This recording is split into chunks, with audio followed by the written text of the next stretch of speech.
Okay, so first I did is I said, basically I've got this inequality here, which I'm calling a Poisson inequality.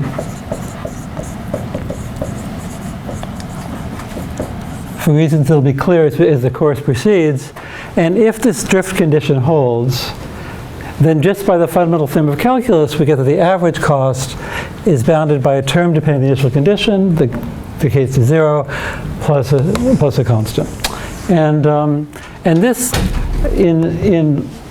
this would be called the generator.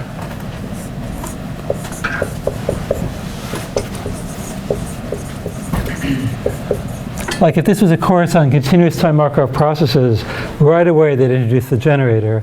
And for deterministic systems, it would be that. Okay?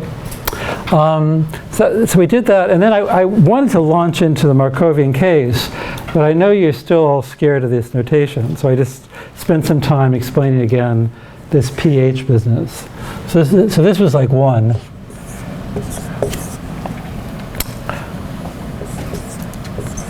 So we know this. You all, before you go to bed every night, you're saying to yourself, when Professor Minder writes pH, he means the expectation of h of x t plus 1 given xt equals x. It's a conditional expectation. All right? And it really is matrix vector multiplication for finite state space Markov chains. And in general, you can write it as an integral.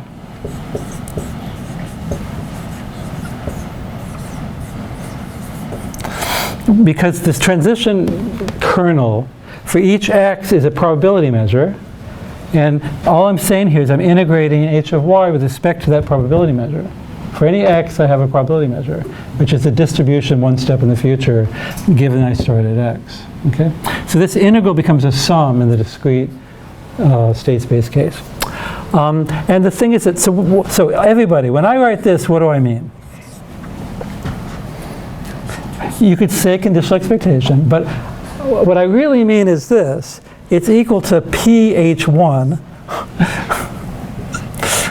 where h, I've got this definition for h, for pH1. It's given right there with h1 replacing h. What's h1 from last lecture? pH.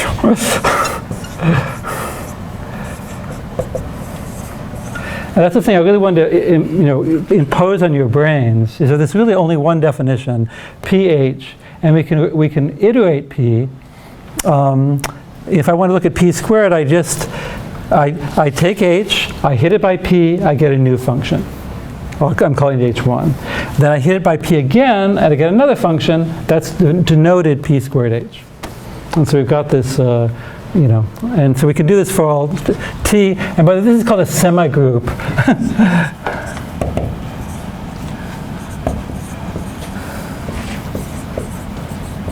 If any of you go on and take a continuous time course, they would call this a semigroup and blah, blah, blah. That's just some language. But the reason I use that language is that we start off with p, we can generate all the pt's just by multiplying these things together in a sense. Okay, so now that you believe this, I can go and look at the discrete time version of this. And so we can do the Markov case. So that's the first thing today.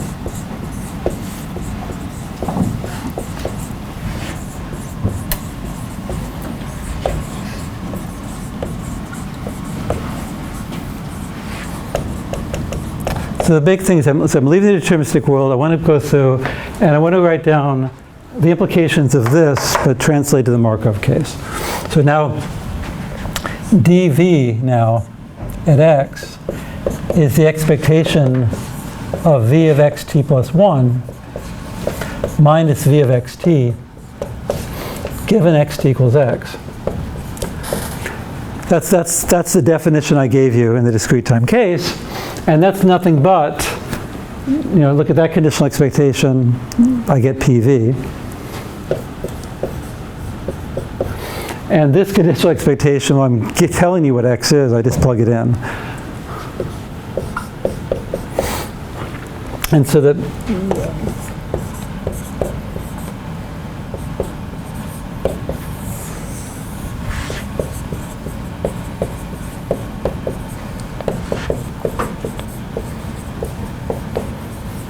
Okay. All right, so before I go through and derive this, let's just make sure we're all on the same page on what the motivation is here. You know, so I've got a Markov chain. So just let's recall the motivation.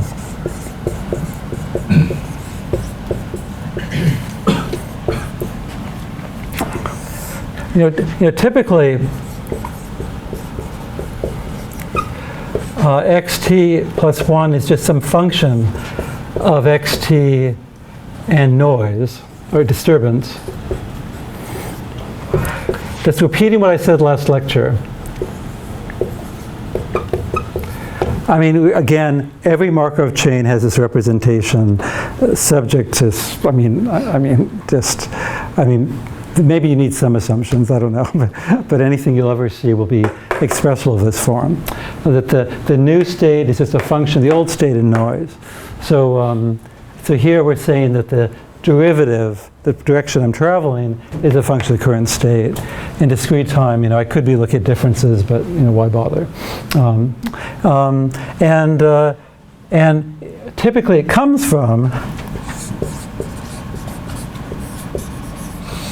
I'll use a different letter. I'll use, say, G.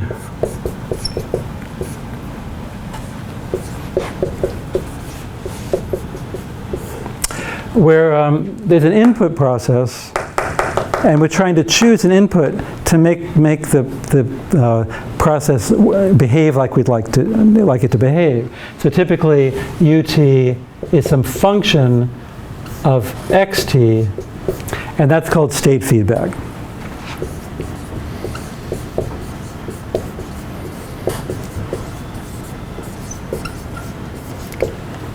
All right, and so once I take ut and I take state feedback, I plug that in, then I get g of xt, phi of xt, nt plus 1, well, it's a Markov chain of that form. All right, and so, you know, a big part of this course is how do I choose phi? All right, I'm going to have some cost, some performance criterion, and I want to choose phi to make my performance as good as possible. All right?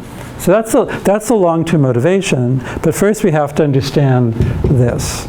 You know, the closed loop system, you know, basically. So why introduce this in the beginning when we're going to just look at the closed loop system and try to evaluate performance?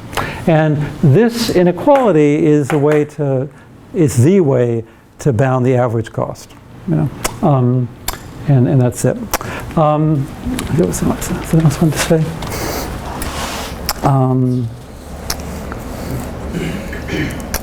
Yeah, and so in terms of objectives,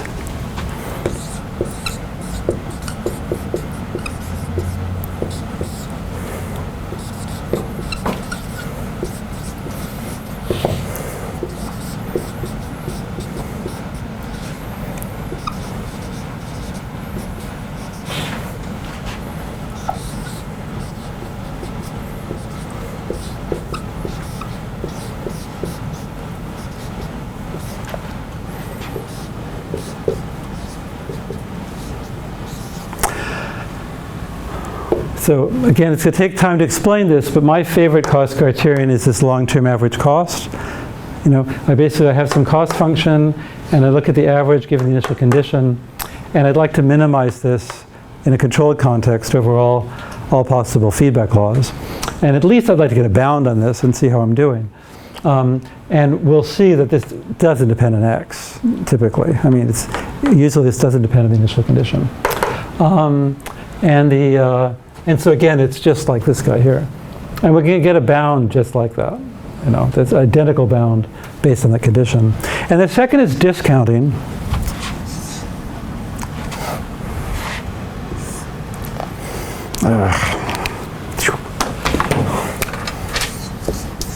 That's just as bad. Blue doesn't work.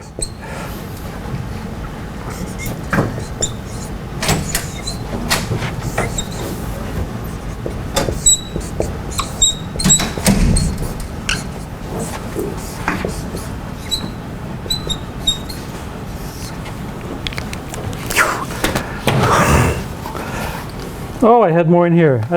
I do have blue that works.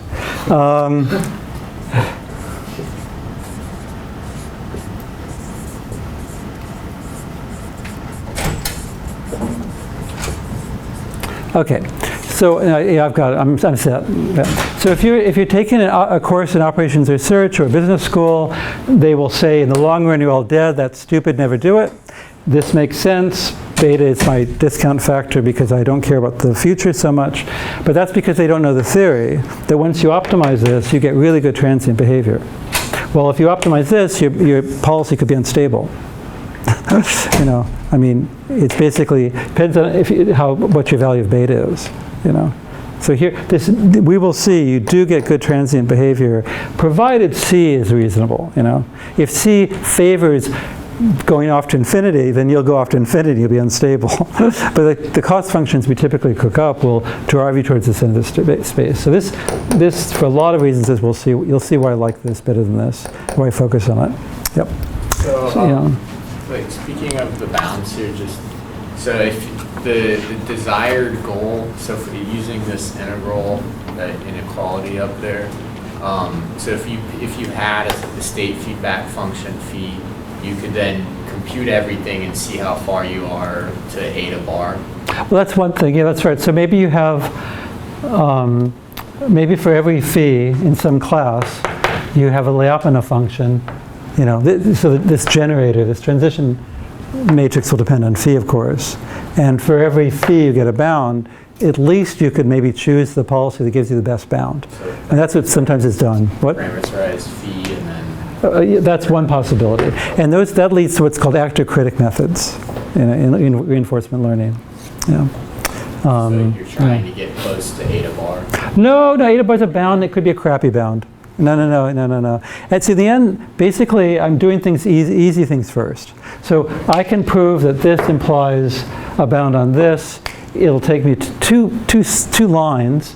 Once if internalize this notation, it's completely trivial. So you want the bound then if it's not great? Because you hope for it's a good bound. It could be bad. It could be good. So foreshadowing is not good.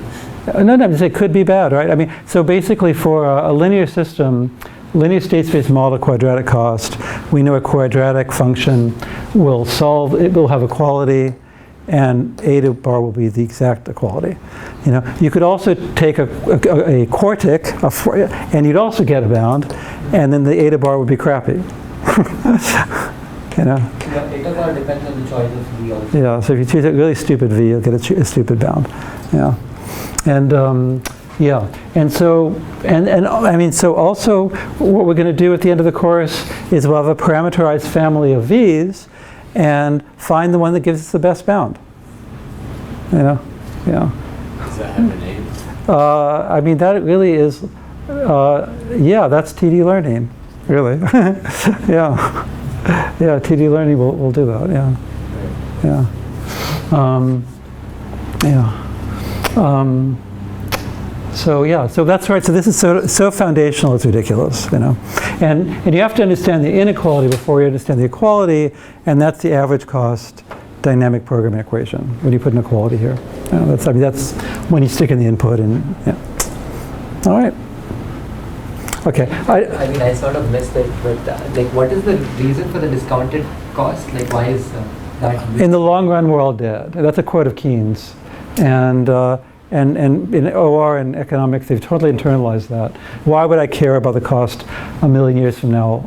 Well, they're right, but it's a model, damn it, and this doesn't just consider the long term. That's what's not understood in OR and economics. So this takes care of both the transients and the long run, as we'll see. And there's a hint of it. Well, I'll show you a hint. Let's get to it.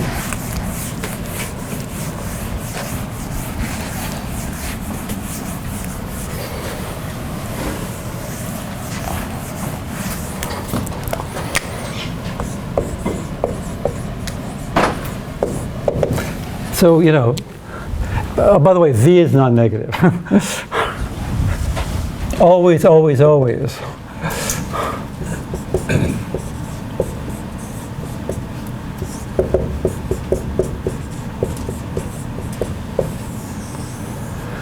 I can't say that loudly enough. Our Lyapunov functions are non-negative, otherwise everything falls apart.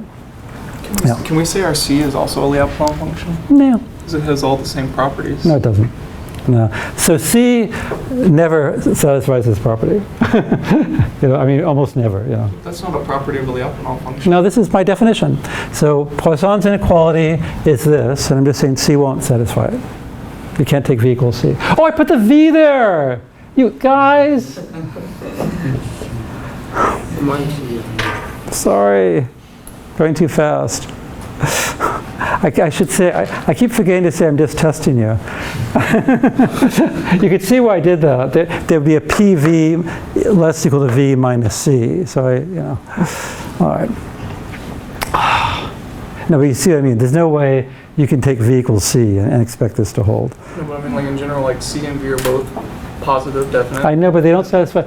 So when I say Lyapunov function, I'm going to mean it satisfies an inequality like this. And it's really rare for the cost function to satisfy that. Okay, I mean, I'd say never. Yeah, yeah. I mean, it'd just be such a fluke. So the theorem is that we get the same result that I showed you before. So this average cost without the limit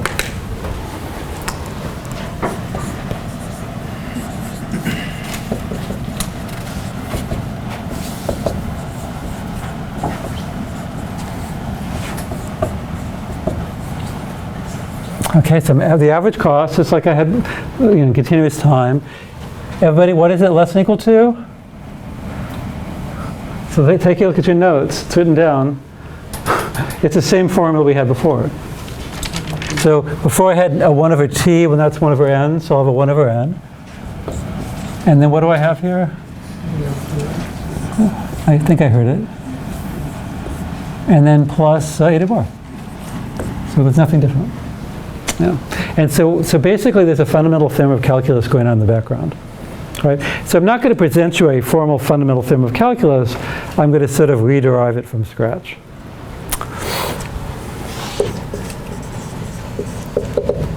And I think I can finish by there. So let's do it. So what does it say? So this is saying, so first of all, remember this is, actually, I won't be able to because I have to move this statement.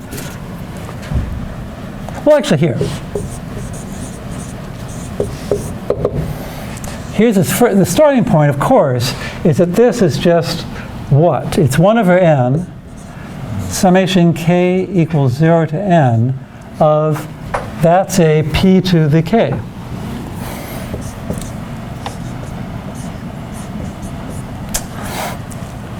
You notice I always put a little bit of space there, because I'm taking my function, hitting it by p to the k, I get a new function, and then I evaluate at x.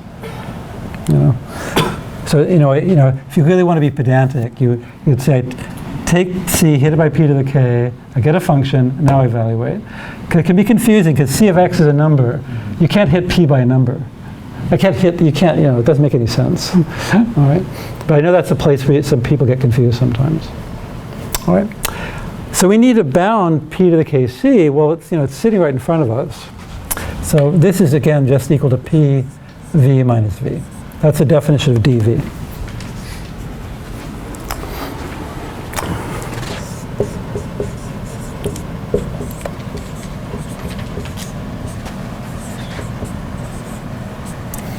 Okay, so we're given that. So whenever you have a recursive equation like this, and we have our p, we've got this semigroup, p squared, p cubed, and so forth, aren't you all itching to hit both sides by p? And can you all see why you preserve the inequality? P is a probability measure. If I take the mean of both sides, the inequality of the mean is preserved. So I can write p squared v, well, p squared v equals p pv is less than or equal to pv minus pc plus p eta bar. Now what the hell do I mean by p eta bar? I'm thinking of eta bar as the function which is identically equal to eta bar. You know? So P eta bar, what I mean by that is the evaluated x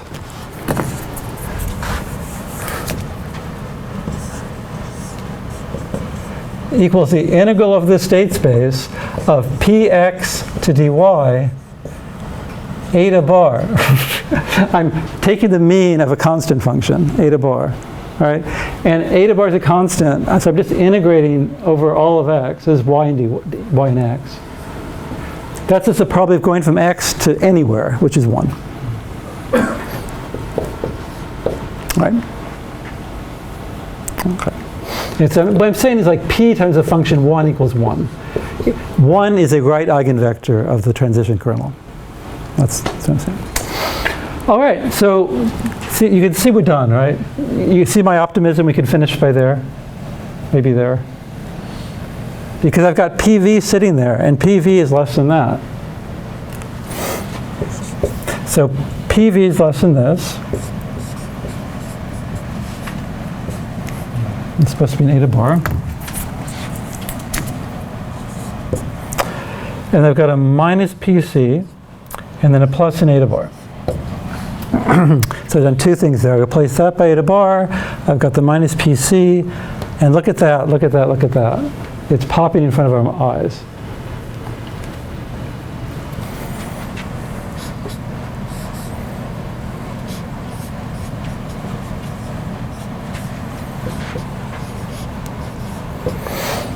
Should I do this one more time? And remember, this is greater or equal to 0. One more time. P cubed V is, I'll put it over here. Yeah, well, I'll put it here. P cubed V is equal to P times P squared V. You know, again, we know what P squared V is. I take PV, which is a function. I hit it by P again. I get a new function. All right? So now I'm saying I take P squared V, that's a function, you know, defined there, and I hit it by P again to get a new function. And we've got a bound on P squared V given right there, so I can say not equality but inequality. I take this whole thing and hit it by P.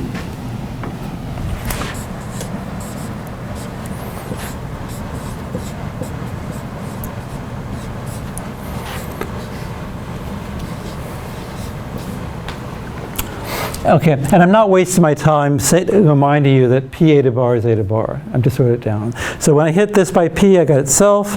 When I hit C by P, I got PC. When I hit PC by P, I got P squared C. And I got my PV friend again, just like before. And so you can see a pattern. You know, I'm going to go and do the exact same thing. PV is less than that. And then minus the same things.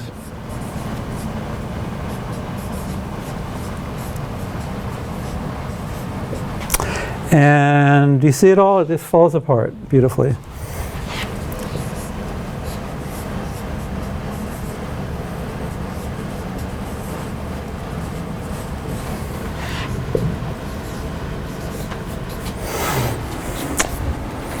And so what you can do now is say, really, you know, if this was a math course, we'd say, we prove something by induction, you know, and we'd say, we've proved something like this for k equals n. I mean, for k, we'll prove for k greater equal to 1. In an engineering class, you say, by pattern recognition, we have this for all n. So by induction, if you like, p to the n v is less than or equal to v minus the sum k equals 0 to n minus 1 of p to the kc plus n times eta bar.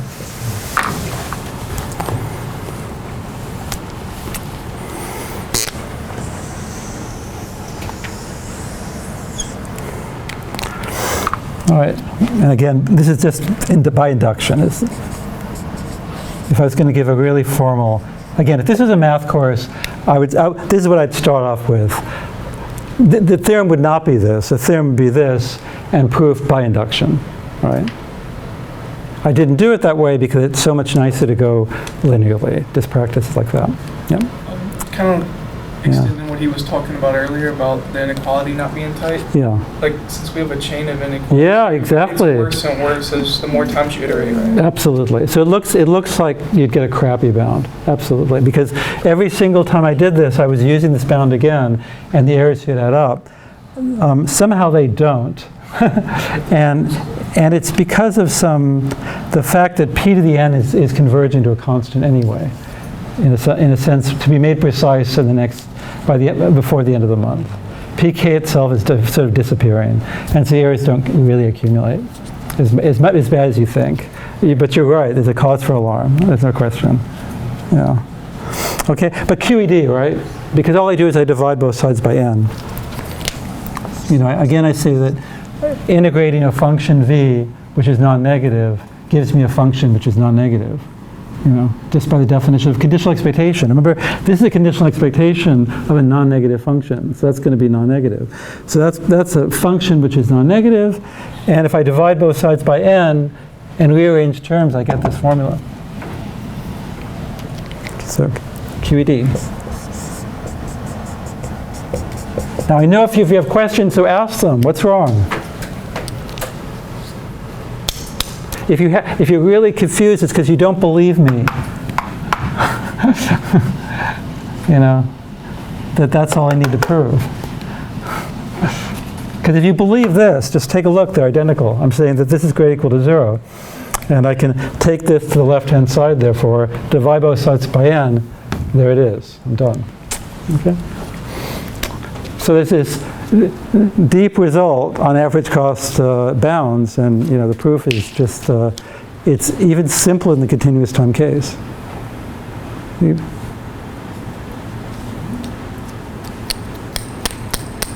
Why do you all look so puzzled? Anyway, you're not puzzled. If you're not puzzled, then let's go forward. All right. Cool. Cool. So is there any reason to write it as v of x0 when we say that x0 is equal to x? Oh, no, you're right. That's a typo. Yeah. Well, as soon as I wrote x equals x, I should just plug in the x. Yeah. I mean, it's not a mistake really, but it's silly. You know, we've already been told x0 equals x. We're starting at x. Yeah. Thanks. All right. Cool. All right.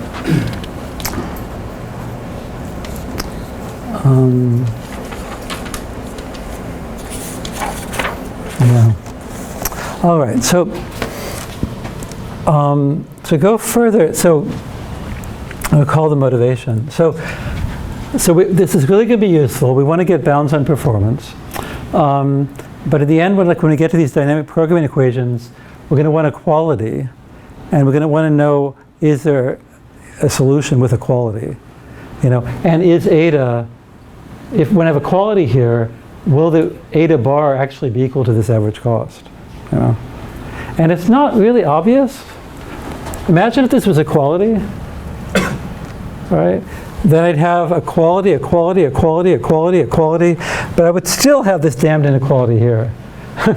So for finite state spaces, you're okay, sort of, yeah, because this will be bounded. You divide by n, everything's fine. But when you go to, you know, Rn or countable state spaces, this thing could blow up, and so you divide by n, it's still blowing up, and you get nothing. So there are subtleties in the when you go outside of the finite state space case. We'll largely ignore them. I'll give you some conditions for which when we have equality, we really know the eta bar is the limit. I mean, but it's going to require some bounds. It requires additional bounds in the function v. All right. All right, can kill that.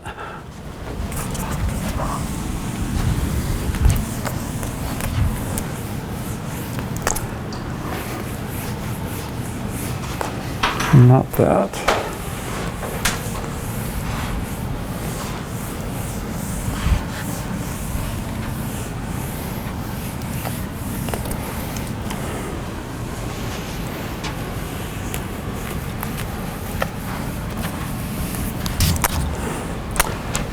So, where'd it go? So yeah, here are the questions. So first of all,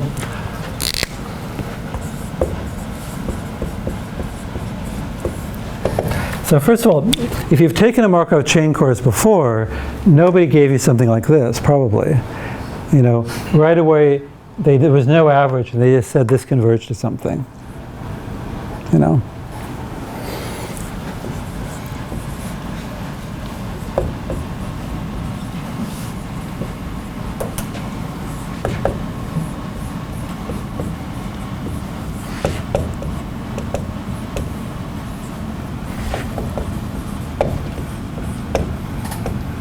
Okay, so if you take off like a finite state space Markov chain course, they'll talk about irreducibility, aperiodicity, and they'll go wave their hands a bit, and they'll prove this ergodic theorem.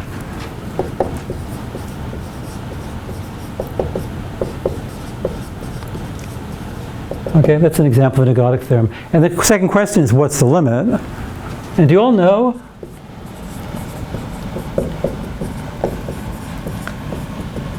Not sure how many, if you've seen a Markov chain before. You know the limit, and you know the limit, and you do too, I think. The formula for the limit? I don't know. Yeah, so you know too. And 3 is this thing about the, there's no motivation yet.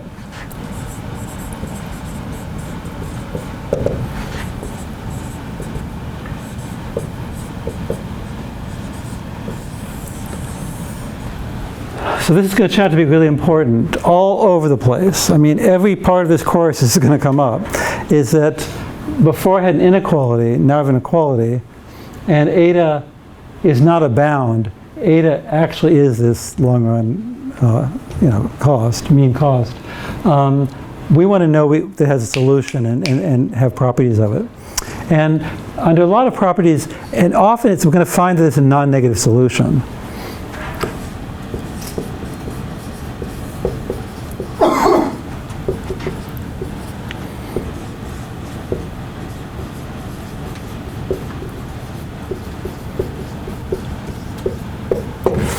And that's my point to all of you operations research and economists out there, is that, they don't know this. They don't know that, under conditions, H is non-negative, it has a nice growth rate, and then you walk over here and you look at the average cost, and there's a beautiful, well-defined transient term here. We're taking care of transients and the steady state. And this will be an equality, So instead of a V, we'll be using that H, And so you do take care of transients when you look at average cost, optimal control, Under these conditions, again, under the conditions that H is not negative, we handle transients. And what are those conditions? Just like in the deterministic theory, C is going to have to blow up. C is going to have to be a function that essentially gets big when X is large. That's about it. What are the questions? Anybody? What did I miss? In terms of like building up for people who have taken the course before, like for the Bellman theory and all that stuff, what's missing? I don't think I have anything else, but nothing else, Joel, Neil? All right, so I think that might be it. So what I want to do over the next couple hours is knock this out. It'll take next week as well, but yeah. Why is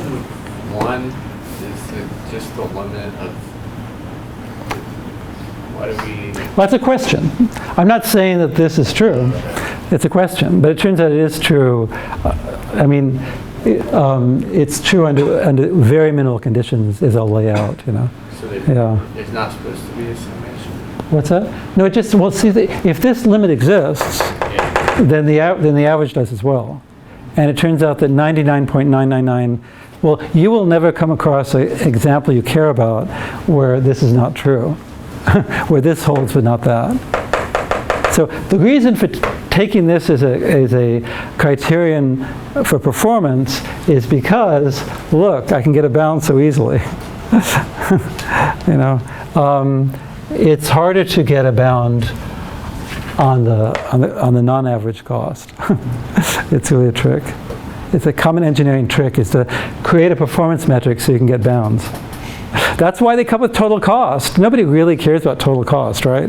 There's a theory of optimal control of total cost because there's a beautiful supporting theory to get bounds and to prove optimality. You know, it's not that we are all desperate to have our total cost bounded and small. Yeah, it's yeah.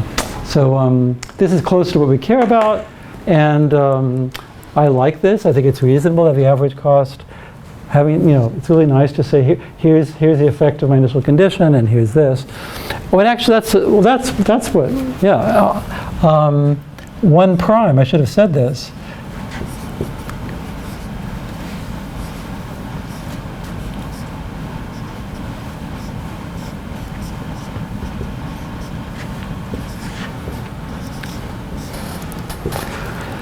So here I'm bounding the average cost, and I get this 1/n rate of convergence, right? We can do better than that.